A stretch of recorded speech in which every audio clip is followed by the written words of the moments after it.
علماء کرامو سیرت کتابونه لیکلي څوک د نبی اکرم صلی الله علیه وسلم اخلاق تتلی څوک د نبی علیہ الصلوۃ والسلام حسن طرف تتلی چا کتاب لیکلی د نبی اکرم صلی الله علیه وسلم د پیدایش نه مخکې چا د نبی اکرم صلی الله علیه وسلم سیرت یو برخه او چا بله برخه اخیستې خو محترمو تر اوسه پورې داسې یو څوک نه دی پیدا شوی چې نه د نبي علیه الصلاة وسلام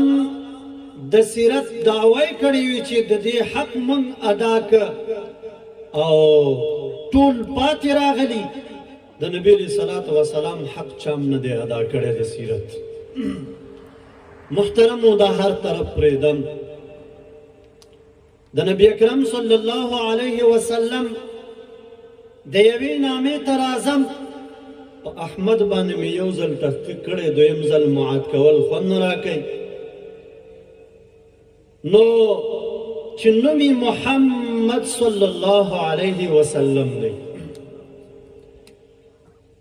د نبي علیه صلات وسلام که څومره موږ او تاسې په نامونو کې تحقیق وکړو هر عالم به جدا او ناشنا تحقیق کوي خو د نبي علیه صلات وسلام صفات نه ختمېدونکي صفات دي نوي نوي به پیدا کېږي حیران به پاتې شئ محمد معنا څه ده محمد معنا په تمامو کائناتو کې پس د الله نه په ټولو کې زیات صفت کړی شوی او په ټولو کې حد نه زیات صفات لرونکي او صفات ورکړی شوی نو محترمو د نبی علیه الصلاة وسلام دا نوم داسې نه و چې یوازې زمونږ په قرآن کې په څلور ځایونو کې محمد صلی الله علیه وسلم نوم یاد دی په تورات په انجیل په زبور او همچنان څومره چې صحیفې تیرې شوي دي په ټولو کې د نبي اکرم صلی الله علیه وسلم دا نوم او صفات خوی خاصیت قد و قامت قوارات ټول هلته موجود ول د نبی علیه صلات وسلام نوم ذکرو محترمو آدم علیه الصلاة والسلام چې کله الله د جنت نه راښکته که د هندوستان د سراندیب د غره د پاسه هلته ښکته که هلته اوس هم د شپې نښه شته شبنم په شان پې باران وریږي جګ غر دی چې کته شو جبرائیل علیه الصلاة والسلام دا معروف مشهور اذان شروع که الله اکبر اشهد ان لا اله الا الله تر دې چې ورسې چې اشهد ان محمد رسول الله صلی الله علیه وسلم آدم علیه الصلاة والسلام ورته وایي جبرائیل علیه السلام دا خوږ نوم دی چې واخیسته دا څوک دی ما نه خو مخکې څوک پیدا نه دی او دا نوم د چاو دا ورته وایي جبرائیل علیه السلام ته خبر نه یې ستا په اولاده کې به آخرین پیغمبر چې نبوت به دروازه به بندېږي او ختمېږي د هغه نامه ده الله ته ډېر ګران دی نو الله جل جلاله د خپل نامه سره یو ځای کړی سبحان الله نو کله چې دا وویلي آدم علیه الصلاة وسلام خو هغه ونه چې کومه وه خوړلې وه خلاف اولا کار شوی و نو الله جل جلاله ته یې وسیله که الهه ما نه خطا شوی نافرماني شوې ده ستا دغه محبوب چې محمد رسول الله صلی الله علیه وسلم نوم دی دا درته وسیله کوم ما معاف که الله جل جلاله ورته ویل چې آدم علیه السلام تا ته څنګه معلومه شوه چې دا ما ته ډېر یو نږدې شخصیت دی. حضرت آدم علیه السلام ورته وایي الها کله چې زما په دې جسد کې روح پکړی شو، سترګې مې وغړېدل، ما چې بره وکتل د عرش په کنارو کې لیکل شوي وو چې لا اله الا الله محمد رسول الله صلی الله علیه وسلم. محترم وایي چې کله مې دا ولید ما دا ځان سره فیصله وکړه چې د الله جل جلاله په کائناتو مخلوقاتو کې چې دا خپل نامه سره ده د ده نامه لیکلی، دا د الله جل جلاله په مخلوق کې بهترین او ډیر لوی شخصیت دی چې د خپل ځان سره لیکلی، دا الله ته ډیر زیات محبوب دی. نو ما ځکه تا ته وسیله که سبحان الله وایه. نو الله ورته وایي آدم علیه السلام همدغسې ده، ما ته ډیر محبوب دی، ما چې خپل نامه سره د دې نوم لیکلی تا رانه معافي وغوښته. ای آدم علیه السلام د ده په خاطر مې معاف کړې. سبحان الله وایه. آدم علیه السلام رسول الله صلی الله علیه وسلم وسیله که هغه یې معاف که. ګوره وسیله د انبیاو کار دی. ګوره قرآن نم ثابت دی، الله فرمایي وابتغوا الیه الوسیله، تاسې الله ته وسیله کوي. نبی علیه السلام خپل هم وسیله کړې، خپل ځان او د خپل ځان نه مخکې څومره انبیا دی وسیله کړي دي. نو دا ځان ته مسله ده چې څوک هم ونه غولوي چې دا شرک دی. نه، شرک نه دی، دا د انبیاو کار دی. قرآن آیاتونه پې شته، د رسول الله صلی الله علیه وسلم احادیث شته دی، مفسرینو اقوال شته دی، فقها دنیا ډک دلایل په دې باندې موږ او تاسې لرو. نو محترمو کله چې دی وسیله که نو ورته وایي آدم علیه السلام دا عرش باندې یوازې نه دی، په اسمانونو کې داسې ځای نشته چې هلته د محمد صلی الله علیه وسلم نوم نه وي. سدر المنتهی، همچنان شجره طیبه، هر پاڼه باندې محمد صلی الله علیه وسلم لیکل شوی دی. په جنت کې یوه پاڼه، په جنت کې یو محل داسې نشته دی چې هلته د نبی اکرم صلی الله علیه وسلم دا نوم نه لیکل شوی چې محمد صلی الله علیه وسلم. دا درود وایي په دې کې ډېر برکت وي. محمد صلی الله علیه وسلم وایي دا خلاصه کوي په جنت کې چې دا حورې دي د حورو پسې نوم هم دا لیکلی دی، او غلامانو چې دا کوم یو د جنت دي د دې په دې اوږو باندې مې محمد صلی الله علیه وسلم لیکلی دی. حتی وایي د حورو په دې سترګو کې دننه په هغې کې م لیکلی مې دی چې محمد صلی الله علیه وسلم. داسې ځای نشته دی چې هلته د نبي علیه صلات وسلام نوم نه وي. نو محمد مصطفی صلی الله علیه وسلم د الله محبوب ترین بنده دی. د ده نامه یې په هر ځای کې لیکلی. نبی اکرم صلی الله علیه وسلم لا دنیا ته نه دی راغلی. مدینه منوره کې یو عالم دی. صحابه دا مدینه منورې خلک کیسه کوي، وایي داسې یو مستجاب الدعواتو چې کله به باران نه کېده قحطسالي به راغله. وایي دا به چې دشتې مانځه ته راووتلو دشتې ته، نو بس استسقا دپاره دعا به یې وکړه، الله جل جلاله به فورا باران شروع وکړ. دیش کاله مدینه منوره کې تیر کړ. کله چې تیر کړه یو وخت داسې راغی چې ځنقدن دی. د مدینې منورې خلک یې راټول کړه چې راځئ و خلکو ما دیش کاله تاسو سره تیر کړه، چا رانه پوښتنه ونه کړه چې ولې دلته دیرئ. وی اوس په پوښتنه وکړو چې ولې دې رایي هغه ورته وایي ما په کتابونو کې کتلي چې دغه علاقه چې مدینه ده په مخ کې په یثرب باندې یادېده وی دا د آخر زمانې پیغمبر محمد رسول الله صلی الله علیه وسلم بدل ترازی دا د هغه هجرت او د دفن او د اوسېدلو علاقه ده زه راغلی وم چې الهه که چېرته ما باندې فضل وکړي ما د آخر زمانې پیغمبر محمد رسول الله صلی الله علیه وسلم څه وګرځئ امتي وګرځئ په آخر په سلګو په حالات کې شو هغه وخت کې قبله بیت الله شریف نه و نو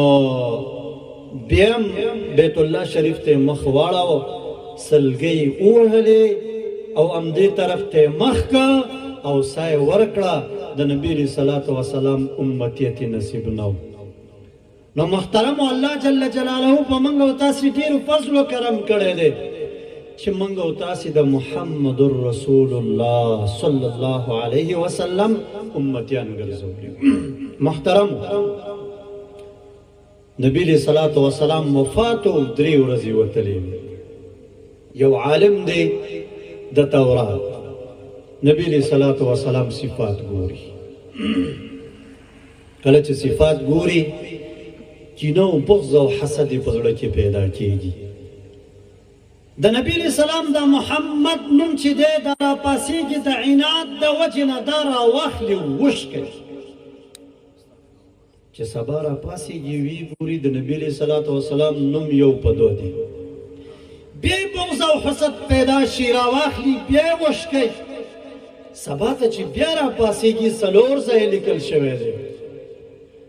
بله ورځ چې بیا راپاسېږي ګوري چې څو پاڼې ډکې دي الله جل جلاله هغه بغض او حسد او کینه په محبت بدلی او پاسېږي هلته خو تورات چې هر څه ذکر و چې دا د مدینې منورې ته به راځي دلته به اوسېږي خبر نه و چې وفات دی مینه پیدا کیږي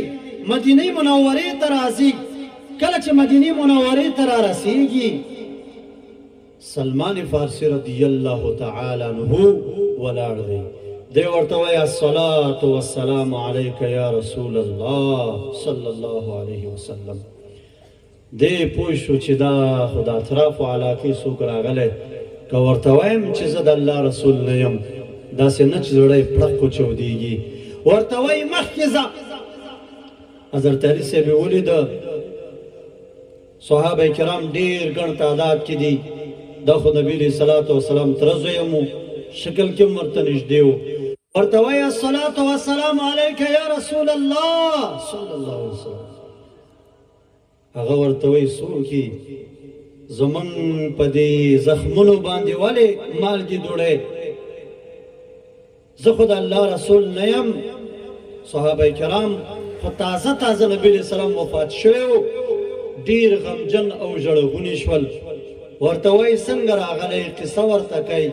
ورته وایي چې زه راغلی یم د محمد مصطفی صلی الله علیه وسلم سره مې مینه پیدا شوې ده کینه او بغض الله بدل که د نبي علیه السلام نوم مې وکته چې محمد صلی الله علیه وسلم دی ورته وایي هغه خو څو ورځې کېږي وفات شوی 3 ورځې ډېر د غمجنۍ نه په کړي کې وژړل ورته وایي داسې شی نشته دی چې د نبي علیه السلام ما ته وښایئ ورته وایي شته دی چپن د نبي علیه السلام یې راووخت صحابه کرام هم وکته دی هم وکتل ډېرې سختې وژړل او بیا لاړ د نبي علیه صلات وسلام په روضه باندې وژړل نو محترمو د نبی علیه صلات وسلام الله ته ډېر ګران دی د تمامو انبیاؤنا د هر نبي نه وعده اخیستې وایي اخذ الله میثاق النبیین لما آتیتکم من کتاب وحکمة ثم جاءكم رسول مصدقا لما معاكم لتؤمنن به ولتنصرنه اے انبیاء د هر نبی نه الله دا وعده واخیسته چې اے انبیاء که چېرته څوک زه تاسو ته ولیږم تاسو ته زه کتاب او حکمت درکم او بیا یو نبی راشي هغه نبی چې هغه تصدیق کوونکي د مخکینی کتابونه وي تاسې د هغې باندې به ایمان راوړئ او تاسې به د هغه کومک کوئ او امدادي کیږئ به سبحان الله ووایئ د تمامو انبیاؤنا د محمد رسول الله صلی الله علیه وسلم په باره کې وعده اخیستې خصائص الکبرا دلته لیکلي دي وایي دی نبی الانبیاء دی یو عنوان ورته لګوي وایي ځکه الله تعالی د تمامو انبیاؤنا وعده د دې په خاطر اخیستې دی محترمو علماء کرام موجود دي اخره واقعه کوم او بس کومه چې نبی اکرم صلی الله علیه وسلم د الله پیغمبرو د ده د نوم چې و دا په ځمکه کې دا ډېر مشهور دی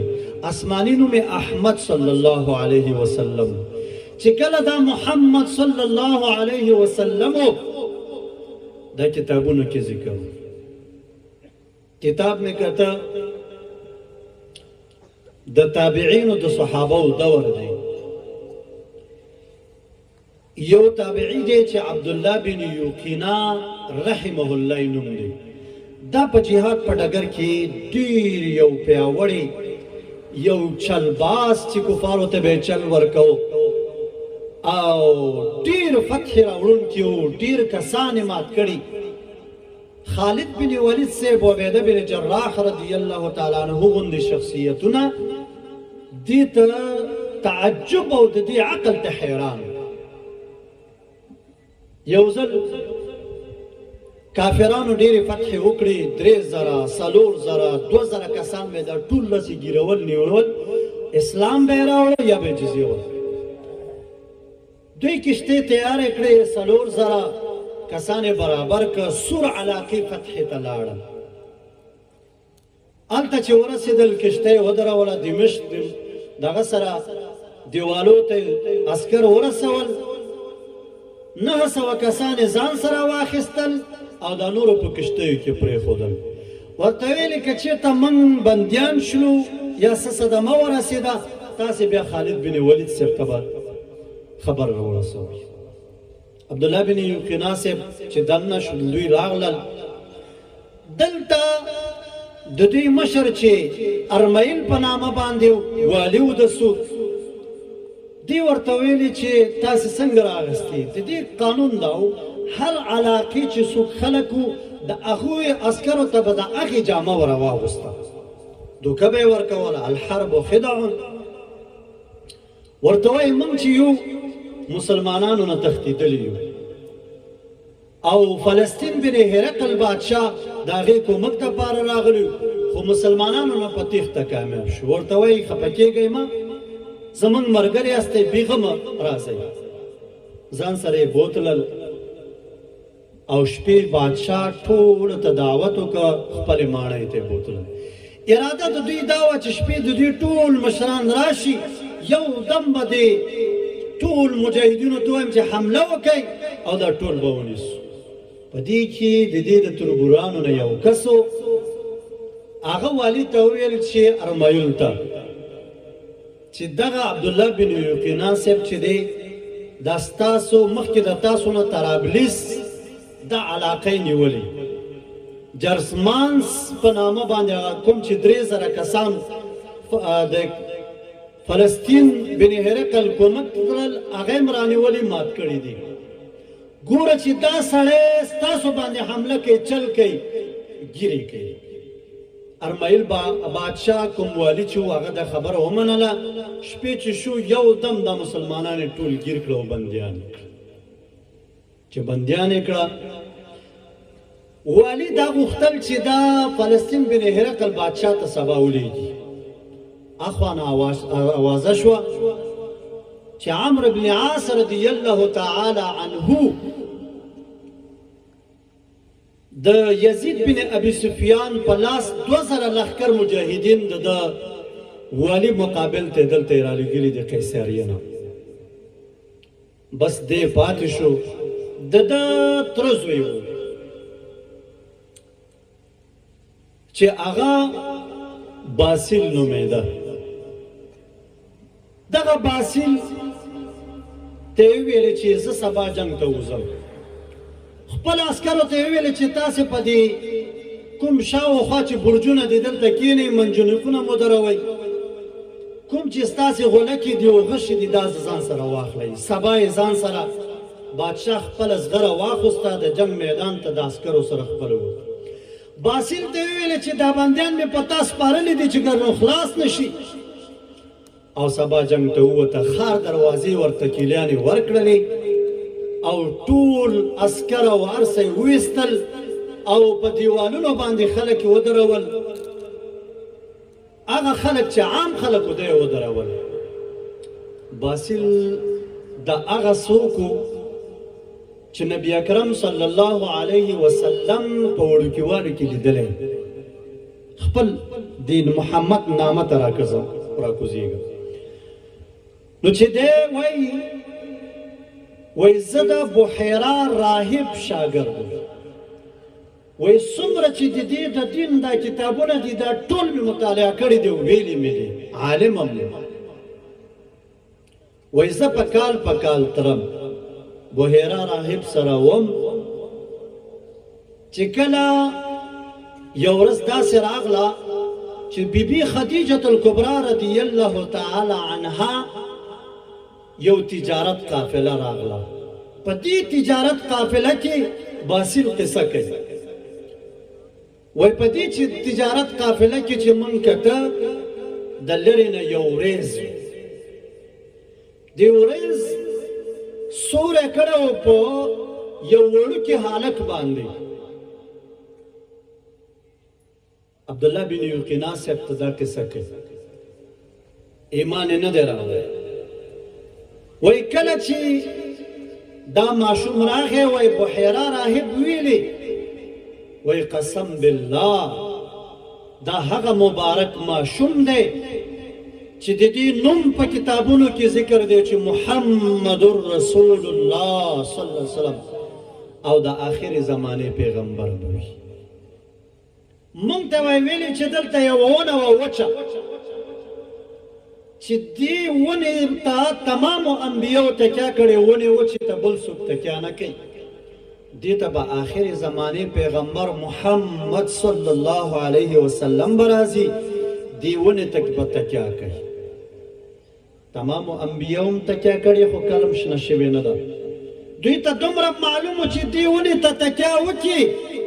نو محمد مصطفی صلی الله علیه وسلم چې تکیه وکړه سمدستي به شنه کېږي میوې به هم نیسي او سوری به ورته کوي سبحان الله نو چې تکیه یې ولګوله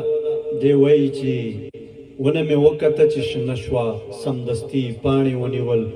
او سوري ته دی ناست وایي ما ته بحیرا راهب وویلې چې دا هماغه ماشوم دی چې موږ او تاسې په تمه وو نو وایي ما ته ویل چې دې خلکو ته موږ او تاسې مېلمستیا تیاروو او موږ هم وایي ورسره کومک شو باسل صاحب فرمایي وایي بحیرا راهب وایي راته ویل چې خوراک تیار شو د تجارت والا ته وایي چې راځئ تاسو ته هم مېلمستیا کړې وایي دا ټول هم راوغوښتل وایي ویل چې په تاسو کې کوم کس خو کم نه دی وایي یو کس کم دی د تجارت دی مالونو سره هلته ناست دی